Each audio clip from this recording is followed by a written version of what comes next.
ചാലക്കുടി വ്യാജലഹരി കേസിലെ പ്രതി Livia ജോസിനെ Kodungallur DYSP ഓഫീസിൽ എത്തിച്ചിട്ടുണ്ട്. പ്രത്യേക അന്വേഷണ സംഘം ലിവിയെ വിശദമായി ചോദ്യം ചെയ്യും. ലിവിയുടെ മൊഴിയുടെ അടിസ്ഥാനത്തിലാകും കേസിൽ കൂടുതൽ പ്രതികളെ ചേർക്കുക. ജെയ്സൺ ചമവളപ്പിലുണ്ട് കൂടുതൽ വിവരങ്ങളുമായി. ജെയ്സൺ, ഇപ്പോൾ പ്രതി ലിവിയ ജോസ് കൊടുങ്ങല്ലൂർ ഡിവൈഎസ്പി ഓഫീസിൽ എത്തിയിട്ടുണ്ട് അല്ലേ? അതെ അരുൺകുമാർ, ഇപ്പോൾ കൊടുങ്ങല്ലൂർ ഡിവൈഎസ്പി ഓഫീസിൽ എത്തിച്ചിരിക്കുന്നു. ഇതിനുള്ള പ്രധാനപ്പെട്ട കാര്യം, ഹൈക്കോടതി നിർദ്ദേശപ്രകാരമാണ് പ്രത്യേക അന്വേഷണ സംഘം DGP തീരുമാനിക്കുന്നതും. അതിന്റെ ചുമതല കൊടുങ്ങല്ലൂർ ഡിവൈഎസ്പി ആയിരുന്ന VK രാജുവിനായിരുന്നു. VK രാജുവിന്റെ നേതൃത്വത്തിലാണ് ഈ അന്വേഷണം നടക്കുന്നത്.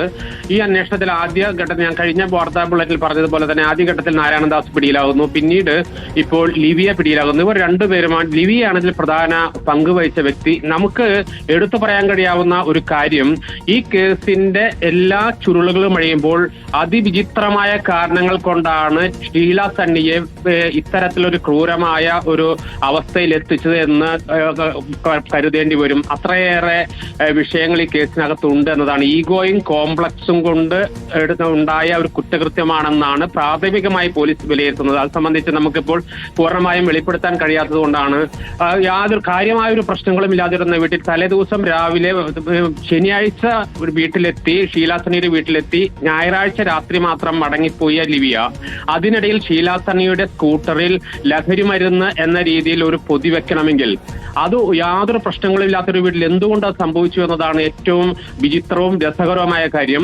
അത് പോലീസ് വിശദമായ ചോദ്യം ചെയ്യൽ നടത്തി വരികയാണ്. നാം പ്രതീക്ഷിക്കാത്ത രീതിയിലുള്ള ട്വിസ്റ്റ് എന്തുകൊണ്ട് ഇത് സംഭവിച്ചു എന്നത് വരുമെന്നാണ് പോലീസ് പറയുന്നത്. കാരണം പ്രത്യക്ഷത്തിൽ യാതൊരു രീതിയിലുള്ള അഭിപ്രായ ഭിന്നതകളോ പ്രശ്നങ്ങളോ അല്ലെങ്കിൽ പരസ്പര സ്പർദ്ധയോ ഒന്നും ഉണ്ടായിരുന്നില്ല. എന്നിട്ടും ഷീല സണ്ണിയെ ഇത്തരം ഒരു കേസിൽ കൊടുക്കണമെങ്കിൽ അതിന് മറ്റൊരു പല കാരണങ്ങളാണ്. ആ കാരണം ചുരുളഴിയുമ്പോൾ നമുക്ക് കേരള പോലീസിന്റെ ചരിത്രത്തിൽ മറ്റൊരു കഥ കൂടി എഴുതി ചേർക്കാനുണ്ട്. ഏറ്റവും മറ്റൊരു കാര്യം, ഇന്നലെ ഇതേ സ്ഥലത്ത് ചാലക്കുടിയിലാണ് വ്യാജ മ്ലാവിറച്ചിയുടെ ഒരു കേസ് നാം ഇന്നലെ റിപ്പോർട്ട് ചെയ്തിരുന്നു. അത് അവർ 35 ദിവസം ജയിലിൽ കിടന്നു. ഷീല സണ്ണി 72 ദിവസമാണ് ജയിലിൽ കിടന്നത്. ഇതായാലും സംബന്ധിച്ച് വിശദമായ ചോദ്യം ചെയ്യൽ ഇപ്പോൾ അല്പസമയത്തിനകം DYSP ഓഫീസിലെത്തും. അതിനുശേഷം ചോദ്യം ചെയ്യൽ ആരംഭിക്കും. ഏതായാലും കൂടുതൽ പ്രതികൾ ഈ കേസിൽ ഉണ്ടാകുമെന്ന കാര്യത്തിൽ സംശയമില്ല. കാരണം ലിവിയയ്ക്ക് വ്യക്തിപരമായി ഇവരോട് യാതൊരു വിരോധവുമില്ല. പക്ഷേ ലിവിയ ആർക്ക് വേണ്ടി ചെയ്തു എന്നതാണ്. ലിവിയ ഷീല സണ്ണിയുടെ മരുമകൾക്കെതിരെ ഷീല സണ്ണി നേരത്തെ പറഞ്ഞിട്ടുണ്ട്. ഇനി പക്ഷേ മരുമകൾ പ്രതിയാകുമോ, ഇനി മകൻ പ്രതിയാകുമോ എന്നടക്കമുള്ള കാര്യങ്ങളൊക്കെ വരും മണിക്കൂറുകളിൽ നമുക്ക് മനസ്സിലാക്കാനാകും. പക്ഷേ മകനെ പോലീസ് ചോദ്യം ചെയ്യാൻ വിളിച്ചിട്ട് ഇതുവരെയും ചോദ്യം ചെയ്യാൻ ഹാജരായിട്ടില്ല. സ്വന്തം മകന്, ഷീല സണ്ണിയുടെ സ്വന്തം മകൻ ഹാജരായിട്ടില്ല എന്നതാണ് മറ്റൊരു കാര്യം. ഇത്തരത്തിൽ വളരെ വിചിത്രമായ ഒരു കേസ് കൂടിയായി മാറുകയാണ്. മാത്രമല്ല, ഒരു സ്ത്രീ അനുഭവിക്കേണ്ടി വന്ന ഏറ്റവും ദുരന്തം നിറ ജീവിതത്തിൽ ഒരിക്കലും ആർക്കും ഉണ്ടാകരുതെന്ന് നാം എല്ലാം ആഗ്രഹിക്കുന്ന അതികഠിനമായ ജീവിതാവസ്ഥയിലൂടെ കടന്നുപോയ ഒരാളാണ് ഷീല സണ്ണി. അവരുടെ കേസാണ് ഇപ്പോൾ പുതിയ വഴിത്തിരിവിലെത്തിയിരിക്കുന്നത്.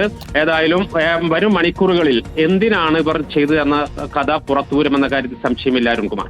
ഓക്കെ, ഇതൊക്കെ എന്താണല്ലേ വീട്ടിൽ നടക്കുന്ന സംഭവങ്ങൾ.